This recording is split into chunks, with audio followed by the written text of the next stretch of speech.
สบายดีตอนแรงทุกคนเนาะมื้อนี้ทักทายทุกท่านในยามแรง มื้อนี้เป็นวันที่14ทุกคนเดือน11 2025ทุกคนขึ้นมาอัปเดตภาพยามแรงเวียงจันทน์บ้านเฮาเนาะเขตเมืองสิโกตะบองนี่ยามแรงของมื้อนี้ทุกคนเวียงจันทน์ยามแรงขึ้นมามื้อนี้ท้องฟ้านี่ประมาณนั้นตะเวนใกล้สิตกแล้ว เนาะนี่เขตเศรษฐกิจของคนจีนในเวียงจันทน์ทุกคนเขตหลายเลยขึ้นมา โอ้จางขอโทษเลยนี่2เขตวันนี้คืนนี้นะ1นี่บนนี้1 2ตัวนี้มันบนข้างโคลาวเก่าฮะบ่แม่นเก่าแหละเพิ่นตัดโอ้เนาะตอนนั้นมันเป็นศูนย์โคลาวยาวๆไปแต่ว่าเพิ่นตัดออกแบ่งเป็นตัวนี้ดินตัวนี้ตัวนึงบ่อนสร้างของแฮมนี่ตัวนึงแต่ตัวเก่าเพิ่นก็กำลังปรับปรุงอยู่แล้วก็มีรถมาขายแล้วมันจะเป็นเขตสนามบินสกลวัดไตเนาะเขตหลายทุกคนเขตนี้นะการพัฒนาถือว่าไวอีหลีเนาะในช่วงโควิดระบาดแล้วก็ต่อมาแล้วมันขึ้นเลยเขตนี้ตึกอาคารขึ้นก็ขึ้นปี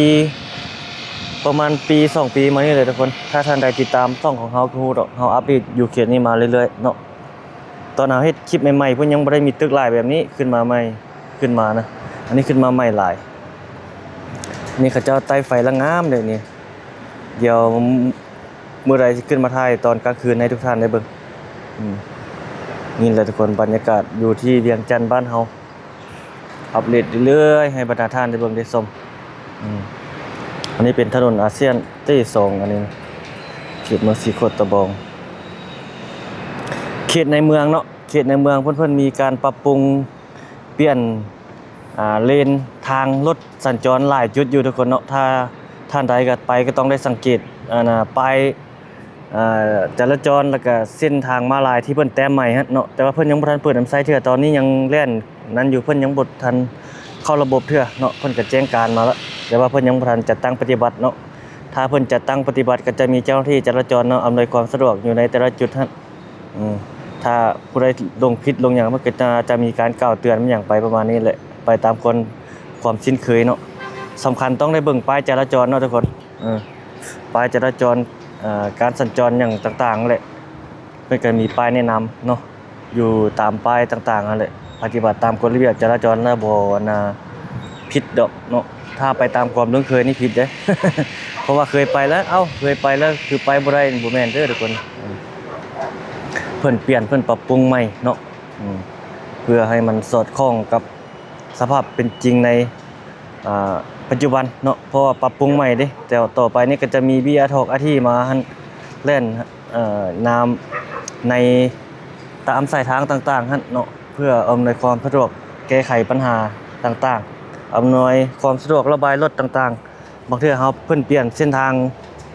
การสัญจรแล้วบางเทื่อรถรางพาหนะมันบ่ติดก็มีมันหยังประมาณนี้ไปเนาะเพิ่นก็แก้ไขไปตาม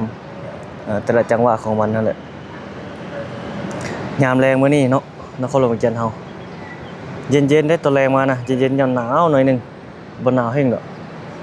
อากาศฤดูนี้ก็เป็นประมาณนี้แหละเนาะทุกคนเนาะ เดี๋ยวเบิ่งมื้อแลงนี่เฮาจะได้ไปเก็บภาพบรรยากาศอยู่ไสเนาะอัปเดตให้ทุกท่านได้เบิ่งได้ชมนี่ทางนั้นยังบ่ได้ไปโดนเติบละแถวทุ่งนาแถวนั้นมื้อหน้าจะไปอัปเดตใกล้ๆอีกในยามแรงๆนะอัปเดตเรื่อยๆดอกเฮาก็ได้อยู่ในขอบเขตนครหลวงเวียงจันทน์เฮานี่ในจุดที่เฮาไปถึงไปฮอดจอดถึงเอาเก็บภาพบรรยากาศมาให้ทุกท่านได้เบิ่งได้ชมมีหยังประมาณนี้ไปหั่นแหละอันนี้เขาเจ้าเฮ็ดห้องอาหารในตัวนี้ข้างหลังนี่ทางเข้าจะอยู่นี่เข้าไปจืดเป็นร้านอาหารตัวนี้นะคนเห็นคนมากินหลายอยู่ร้านอาหารจีนนะยามแรงเวียงจันทน์บ้านเฮาเดี๋ยวขึ้นไปสูงอีกกว่านี้เนาะขึ้นไปทางฝากเบื้องนั่นทุกคนยังมีอยู่เทิงพุ่นอีกเด้ขึ้นไปสูงขึ้นไปเทิงพุ่นอีกอันนี้เฮามานี่ก็เป็นชั้นนึงเป็นชั้น8อันนี้แต่เฮาขึ้นไปเทิงมันสูงกว่าเก่าอีก เดี๋ยวไปเบิ่งสูงกว่านี้อีกเนาะเป็นจังได๋ยามแรงบ้านเฮาขึ้นอัปเดตพาชมเรื่อยๆตะเวนกำลังสิตกประมาณนี้ตอนนี้ประมาณ 5:00 นแลงเดี๋ยวเฮาขึ้นไปทางเทิงพุ่นนี่ตรงนี้ตะเวนท้องฟ้าอากาศนครหลวงเวียงจันทน์เฮาเนาะ ขึ้นไปทางเทิงมันอีกบัดนี้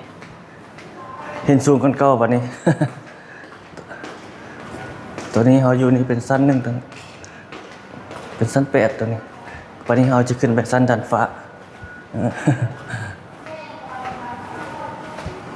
เรื่องคุณจีนลูลาอยู่เขาเจ้าเฮ็ดเนาะเดี๋ยวขึ้นไปเทิงเดี๋ยวบัดนี้สูงกันเก่าแล้วอึบ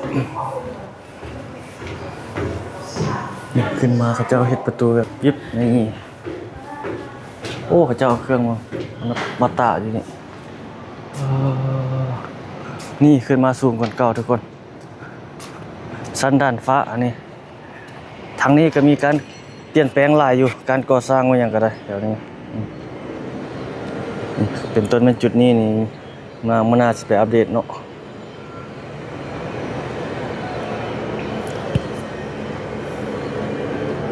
ทางนั้นก็กำลังเฮ็ดก็กำลังมีคือกัน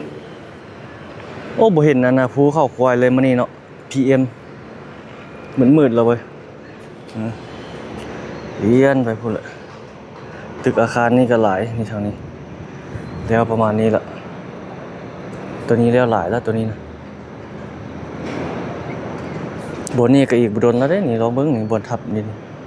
แต่ก่อนเป็นบุฟเฟ่ได้บนนี้นะแต่ตอนนี้เป็นประมาณนี้ตนไปก็จะน่าจะมีโครงการมาอย่างขึ้นไปเลย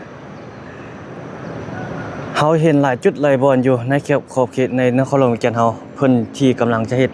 เป็นโครงการเป็นตึกเป็นอาคารขึ้นมานี่นะหลายจุดหลายบอนอยู่ดอก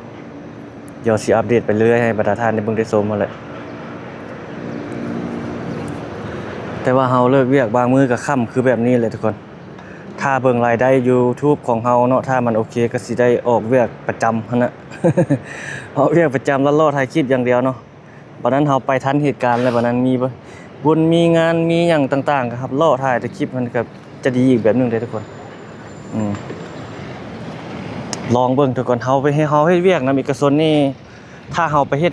แบบนั้นบ่ได้หั่นน่ะออกไปเฮ็ดคลิปเนาะแล้วมันบ่ได้บ่โอเคหั่นเฮาก็สามารถไปซอกเฮ็ดอีกได้ตั้งเมมใหม่ได้อีกเนาะอันนี้มันบ่ลาบ่สวยเนาะเฮาเปลี่ยนเวียกเปลี่ยนงานเปลี่ยนบ่อนเฮ็ดบ่อนหนังมันก็เพิ่มประสบการณ์ให้เฮาหรือว่าจะกลับมาบนเก่าบ่หรือว่าจังใดก็ค่อยว่ากันไปเนาะเฮาก็จังลองพักแล้วเบิ่งประมาณ3เดือนฮู้เลยเนาะทุกคนเนาะ3เดือนเฮาจะไปแต่เหนือฮอดใต้เลยในความคิดของเฮา ในความคิดของเฮาเหนือใต้แล้วก็ไปไทยเป้าหมายความคิดของเฮาจะเป็นแบบนั้นทุกคนในการถ่ายคลิปเนาะรอติดตามเข้าชมการเดินทางของเฮาถ้าเห็นโฆษณาขึ้นก็อย่าลืมซัพพอร์ตเนาะทุกคน เพื่อสนับสนุนในการเดินทางของเฮาเราจะอัปเดตถ่ายทำไปให้บรรดาท่านในเบิ่งได้ชมมาแหละ YouTube นี่เฮาก็จะคิดแบบเอาให้มันเป็นอาชีพหนึ่งของเฮานะเนาะแบบเฮาเฮ็ดให้มันเป็นอาชีพขึ้นมาเรื่อยๆเนาะสำคัญแม่นท่านผู้ชมเนาะทุกคนเนาะถ้าท่านผู้ชมบ่ซัพพอร์ตแล้วก็ถือว่าจบเลยในการเฮ็ดคลิปถ่ายคลิปทุกมื้อนี่มันหลายเนาะการเฮ็ดคลิปถ่ายคลิปก็ได้หลายช่องขึ้นมาเรื่อยๆเรื่อยๆทุกคนเลยสอบท่านผู้ชมมาเป็นขาประจำมาเป็นFC นี่ก็โอ้ค่อนข้างว่าอย่าลำบากเลยทุกคนเลยถ้าบ่เท่ๆนี่ก็เป็นไปได้ยากแต่ก็บ่ได้หลายดอกพออยู่พอกินก็โอเคแล้วนะ เพราะว่าเป็นแบบนี้เนาะแนวใจมักแล้วก็ต้องไปได้จึงไปได้ทุกคนในการให้คลิปถ้าเฮาใจบ่มักรู้แล้วไปบ่ได้อันนี้เราเป็นแบบนั้นโอ้เบิ่งทางนี้เด้อนี่โอ้โหตะเวนท้องฟ้าสีทองยามแรงบ้านเฮาโอ้เดือน11 12นี่มันแบบมันแบบเย็นๆลมแผ่วๆมันอย่างประมาณนี้นะถือว่าเป็นฤดูแล้งเนาะกำลังจะเข้าสู่ฤดูแล้งทุกคนเลยเก็บเกี่ยวเข้านาปลูกนาปีแล้วก็เป็นฤดูแล้งเลยบัดนี้ฝนตกกันพุ่นแล้วเริ่มไหม้เดือน6เดือน7เดือน5เดือน6พุ่นแหละเดือนปีใหม่พุ่นแหละอันนี้มันก็เดือน11แล้วดิเดือน11เดือนนี้นะเดือน6ปีใหม่พุ่นแหละเดือน6เดือนนั้นพุ่นแหละจึงเป็นฤดูฝนมาต่อนะนี่เลยทุกคน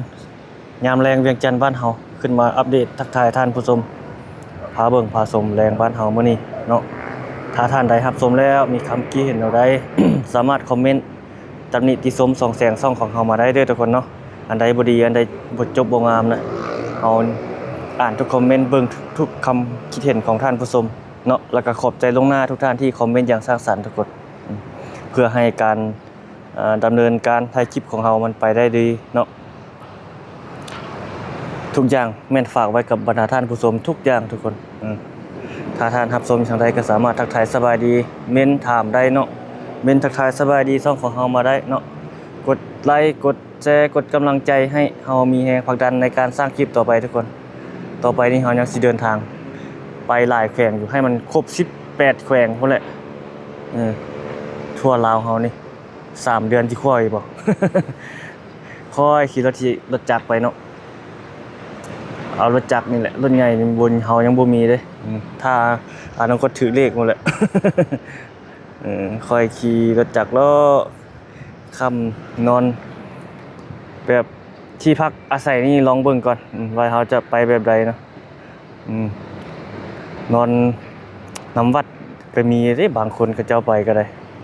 ตั้งกางเต็นท์กำคัมปิ้งนำสถานที่ท่องเที่ยวมันอย่างต่างๆบ่อนที่เพิ่นบ่อนนั้นก็ได้นอนนำโรงแรมเป็นบ้านพักก็ได้โรงแรมนี่น่าจะบ่มีต้นทุนที่จะพอนอนทุกคนเนาะต้องเป็นแบบห้องพักบ้านพักมันอย่างประมาณนี้นะคืนแสนปลายบ่เขตเนาะเฮานี่มีอยู่เนาะแสนปลายแสนห้านี่แต่ว่าเฮาก็พยายามให้มันมีต้นทุนแบบน้อยแบบให้ไม่มีค่าใช้จ่ายพอที่เฮาโอเคเดินทางได้ก็พอละหรือว่าต่อหน้าไปถ้าท่านใดอยากซัพพอร์ตก็สามารถหลังไมค์ได้เนาะเราจะเดินทางแบบนั้นลองเบิ่งทุกคนในการเฮ็ดคลิปเพื่อมันก็เป็นการท่องเที่ยวของเฮาเด้เนาะเพื่อเป็นการแบบเปิดโลกกว้างให้มันเห็นทุกจุดทุกบ่อนนะทุกคนเฮาในสถานที่เฮาอยากไปเนาะเที่ยวไปนำแล้วก็เก็บภาพบรรยากาศให้บรรดาท่านผู้ชมได้เบิ่งได้ชมไปนำอย่างประมาณนี้ไปก็น่าจะดีอีกแบบรูปแบบนึงเนาะทุกคนเนาะผมคิดไว้แบบนั้นแหละทุกคนเฮาก็เว้าหลายเทื่อละจมหลายเทื่อละเว้าเรื่อยๆท่านผู้ชมโอ้อันนี้ก็เว้าเรื่อยๆเนาะเพิ่นสิว่าอีกอันนี้เฮาก็ขึ้นมาทักทายทบทวนเนาะความจำของเฮาให้มันมีความกระตือรือร้นในความคิดของเฮาแบบให้มันกระตุ้นความคิดเนาะให้มันมีความตื่นตัวอยู่ตลอดเวลาครับเนาะ